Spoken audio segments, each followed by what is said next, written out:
Hello everyone, my name is Prashant and I welcome to all mentor academy. चलिए class 11th की mathematics को हम बेहतरीन तरह से स्टार्ट किए हैं बाबू। यदि कोई आज न्यू यदि इस क्लास को अटेंड कर रहे हैं तो आप लोग जान लीजिए, सबसे पहले हम सेट थ्योरी के पूरे कंसेप्ट को बाबू वन बाय वन करके डिटेल्स में बताए हैं कि सेट क्या होता है और सेट को कितने तरह से रिप्रेजेंट करते हैं। ये सारी बात की जानकारी वन बाय वन करके दिए। उसके बाद टोटल एनसीईआरटी के एग्जाम्पल को किए और आज हम क्वेश्चन नंबर 4 को डिस्कस कर रहे हैं। जो कोई न्यू स्टूडेंट है वह क्वेश्चन 1, 2 और 3 को बेहतरीन तरह से देख लीजिए ताकि आगे आने वाले क्वेश्चन आपको भली भांति समझ में आ जाए। चलिए बाबू क्वेश्चन 4 को डिस्कस करते हैं। क्वेश्चन 4 कर रहा, राइट द फ्लोइंग सेट। एक आपको सेट दिया हुआ है in the set builder form और इसको किस में लिखना है? सेट बिल्डर फॉर्म में लिखना है। और सेट बिल्डर फॉर्म का मीनिंग होता है elements can flow the certain condition. Elements क्या करेगा कि एक निश्चित कंडीशन को फ्लो करेगा। किसमें? सेट बिल्डर फॉर्म में।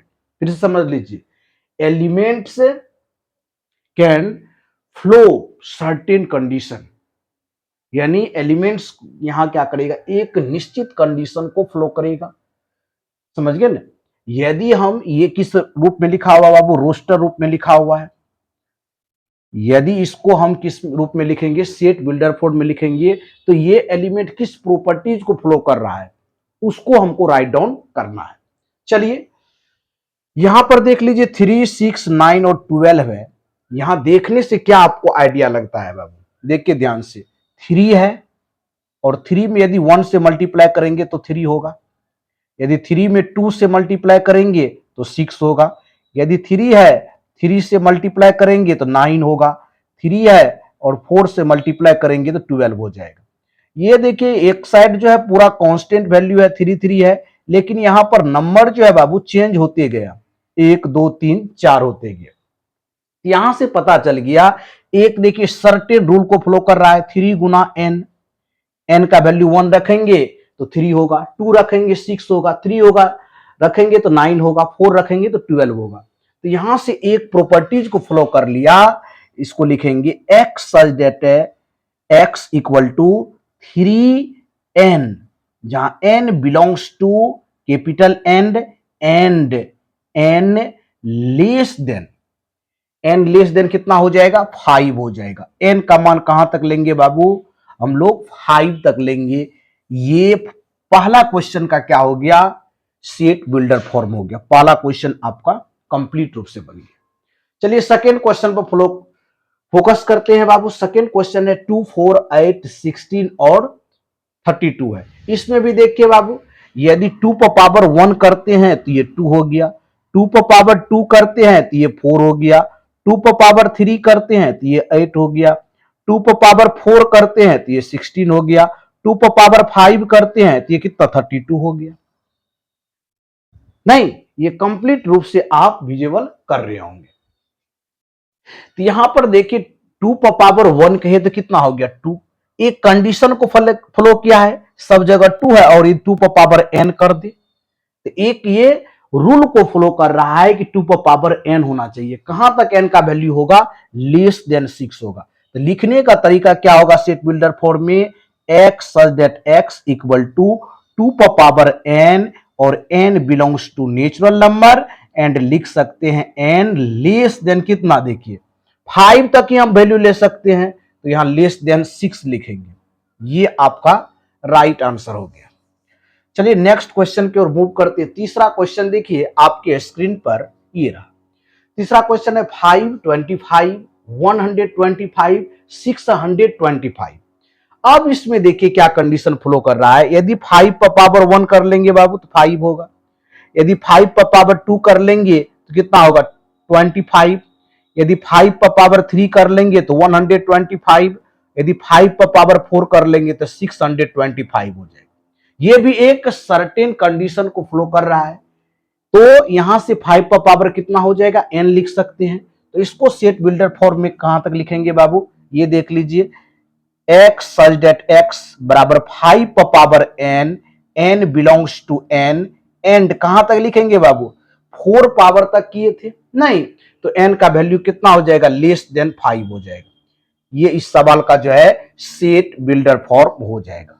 सेट बिल्डर फॉर्म में हमेशा याद रखेंगे elements can flow the certain condition. Elements क्या करेगा, कुछ खास नियम का पालन करेगा। चलिए नेक्स्ट क्वेश्चन की ओर बढ़ते हैं। 4 क्वेश्चन आपके स्क्रीन पर ये रहा 2, 4, 6 और यहां पर देखिए डॉट डॉट है। यदि आगे हम सेट के बारे में डिस्कस करेंगे, दो प्रकार का सेट होता है बाबू, एक फिनाइट सेट, एक इनफिनाइट सेट। जिसमें एलिमेंट की संख्या फिक्स्ड होगा उसको फिनाइट सेट बोलेंगे, जिसमें एलिमेंट की संख्या फिक्स नहीं होगा उसको इनफिनाइट सेट बोलेंगे। तो अब देखिए यहां पर किस कंडीशन को फॉलो कर रहा है, 2 है तो 2 को लिख सकते हैं 2 मल्टीप्लाई 1, 2 हो जाएगा। 4 को क्या लिख सकते हैं, 2 मल्टीप्लाई 2 लिखेंगे 4 हो जाएगा।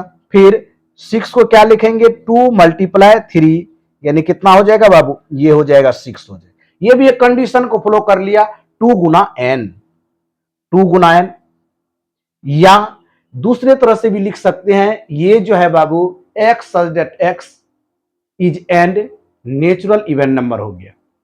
तो चलिए इसको लिखने का 2 वे हो सकता है, कोई एक वे लिख दीजिए। तो यहां से क्या हो जाएगा, x such that x is an even number. या तो ये लिख सकते हैं बाबू, कोई प्रॉब्लम क्रिएट नहीं होगा, इस तरह से भी लिख सकते हैं। या दूसरे तरह से भी आप इसको लिख सकते हैं, x such that x equal to 2n और n बिलोंग्स टू कहां तक बाबू, n में, यहां तक लिख सकते हैं। चलिए लास्ट क्वेश्चन की ओर फोकस कीजिए। क्वेश्चन 5 को देखते हैं। 149 डॉट डॉट कहां तक, 100 तक। ये बताइए फिनाइट सेट है कि इनफिनाइट सेट है। इसमें देखिए एलिमेंट की संख्या बाबू फिक्स है, 100 तक है। इसमें फिक्स नहीं था इसीलिए इनफिनाइट सेट इसको बोलेंगे, इसको फिनाइट सेट बोलेंगे। आगे की क्लास में जरूर डिस्कस किया जाएगा बाबू इस पर। चलिए लास्ट क्वेश्चन है 149। यहां पर देखिए 1 का यदि स्क्वायर कर रहे हैं बाबू तो 1 होगा, यदि 2 का स्क्वायर करेंगे तो 4 होगा, 3 का स्क्वायर करेंगे तो कितना होगा, 9 होगा। इस तरह कहां तक, 10 का स्क्वायर करेंगे तो 100 होगा, 100 तक गया है। तो आसानी से इसको लिख सकते हैं बाबू। कैसे लिखेंगे सेट बिल्डर फॉर्म में, देखिए x such that x equal to कितना, n स्क्वायर कर देंगे, n square comma n belongs to n और n का वैल्यू कहां हो जाएगा, लेस देन 11 हो जाएगा। यानी हम 10 तक इस वैल्यू को ले सकते हैं। तो इस तरह से 4 का हम बेहतरीन तरह से आज के वीडियो लेक्चर में टोटल 5 क्वेश्चन को डिस्कस किए हैं। यदि वीडियो अच्छा लगे तो लाइक, सब्सक्राइब एंड शेयर जरूर करें। मिलते हैं नेक्स्ट वीडियो में न्यू क्वेश्चन के साथ और न्यू एनर्जी के साथ। Thank you so much, all the best.